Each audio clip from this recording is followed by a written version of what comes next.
Hey guys, it is Dent Jaddy Mac coming back from Smack Attack. I come with some more shitty news. Our very own beloved Daddy Dines has gotten a copyright flurry of strikes. Is that fucking what?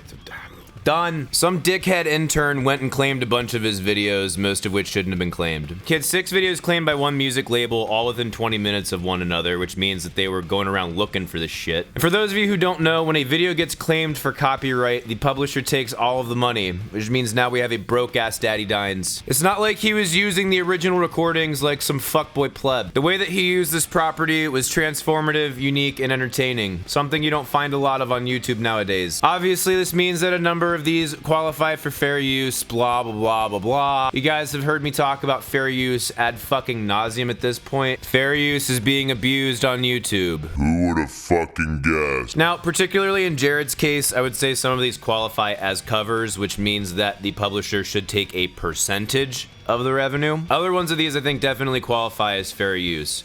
Here's screenshots of all of the things that were claimed, why they were claimed, and what videos they are. I will have a link to those videos in the description, and you can determine for yourself. Obviously, people talking about abuse of copyright on YouTube is not anything new, but I have a solution! Brilliant! Brilliant! Couple of things before we get into this. 1, please blast this to your favorite YouTubers and to YouTube themselves on social media. Trying to get in touch with YouTube is like trying to fart against a brick wall. The best shot is actually getting people who have direct contacts at YouTube to see this, to like it, and to send it to the fucking people who they have contact with at YouTube. I don't have a direct contact yet at YouTube, or a silver play button.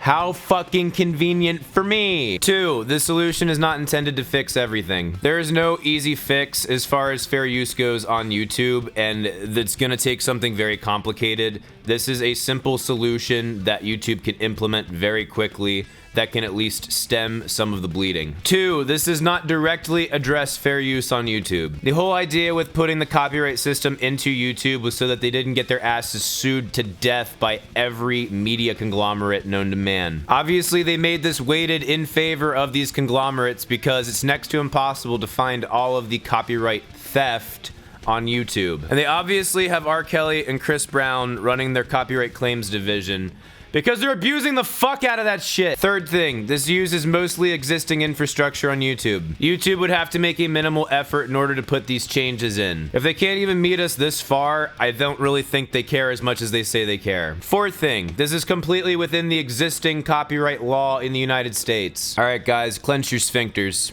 Here comes the plan. 1, publishers only take a percentage of the revenue. In any other situation where you would have to pay royalties, the person who originally made the work that is being appropriated or is being transformed never gets all of the revenue. The only time a person should get all the revenue is if it is bootlegged or a directory upload, which I think should also apply on YouTube. 2, the amount that the publisher gets paid is proportionate to the amount that's used. Anytime one of these prick interns comes on and claims one of our videos, they have to timecode where the use was, which basically does nothing because they never timecode it fucking accurately. It's supposed to show the creator where in their video this shit was claimed, but let's be fucking honest, you probably know that ahead of time. Sometimes these pricks will timecode the entire video even though nothing was used. It's almost like they can get away with anything and they don't give a shit because they don't have to give a shit. In my system, you would have to timecode within a margin of 3 seconds.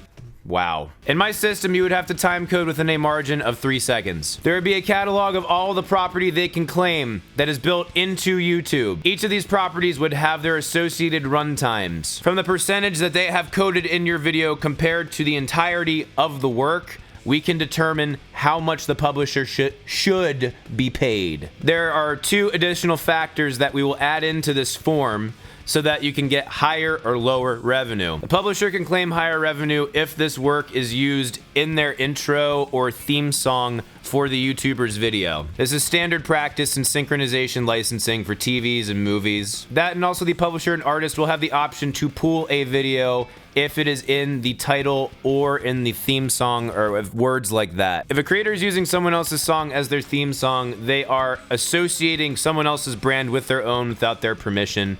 And if someone is a shitty person and that person who made the song doesn't want to be associated with said shitty creator, they should have the option to say, I'm not associating with that person. On the flip side, If it is a cover song, aka Jared fucking Dines, we still timecode for the proportion of the video, in addition to licking it as a cover song. Licking it, yes, licking it as a cover song. It must be identified as a cover song because an artist that covers a song versus using the original recording of a song gets a much better deal on how much royalties they have to pay. All of these exceptions I just listed can literally be done with as simple as a checkbox.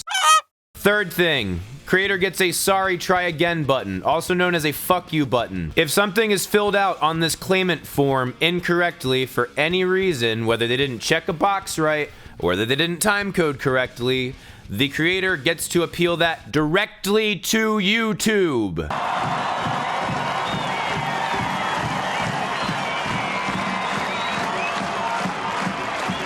That's right, no more of this fucking, oh, we have the fucking publisher be judge, jury, executioner, and policeman. YouTube needs to nut up and get involved with this. And this is a part where they actually can get involved. Some other dumb fuck intern at YouTube looks through it, sees that it wasn't filled out correctly, and rejects the claim. You get to tell that stupid ass intern over at the publisher to go fuck themselves for once. If it was just an error in filling out this claim, they're allowed to resubmit it. I know this is boring, but this is fucking important. I want to be very clear on this. This form that I'm talking about has nothing to do with fair use. The intern over at YouTube has no idea what the fuck fair use is. At least they should, but they can't for legal purposes. And that is not what they are determining. They are just determining if this fucking box was filled out correctly. This system makes it so the person who put in the actual work gets paid for it still. You don't have a bunch of greedy fucking billionaires taking pennies from us. Is the system perfect? No, there's still all of the opportunity for R. Kelly and Chris Brown to fuck us in the ass. The only difference is this time they won't break our rectum. These fucking pricks who abuse fair use on YouTube will still abuse it, but at least they can't take all of our money. And for those of us who still should pay at least a portion of revenue to these people because we're covering their songs, at least now we can determine, hey, this is a cover song instead of them just claiming the entire thing. And here's the secret.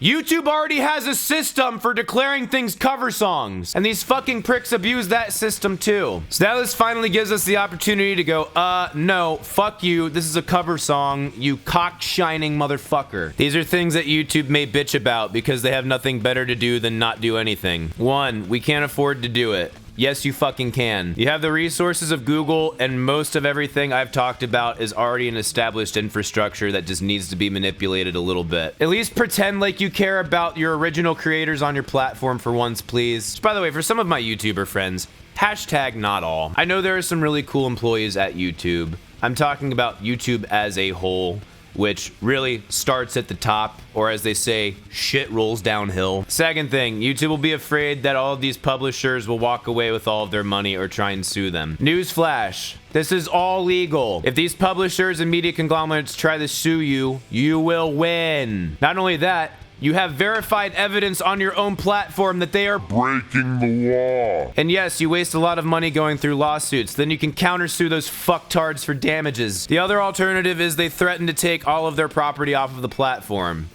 And go fucking where? Oh yeah, we're gonna take our music videos to Vimeo and make all that fucking Vimeo money. Or what else are they gonna do? Release their music videos on TV?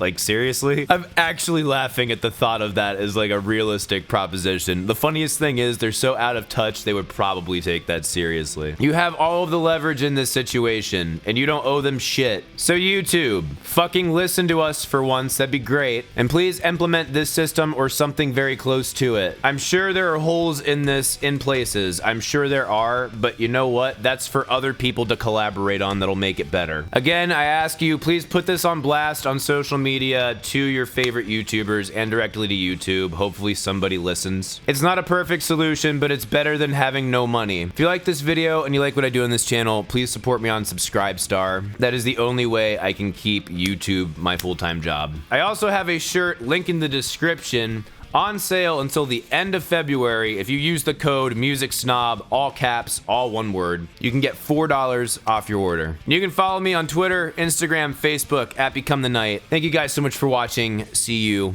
in the next video. Rock on!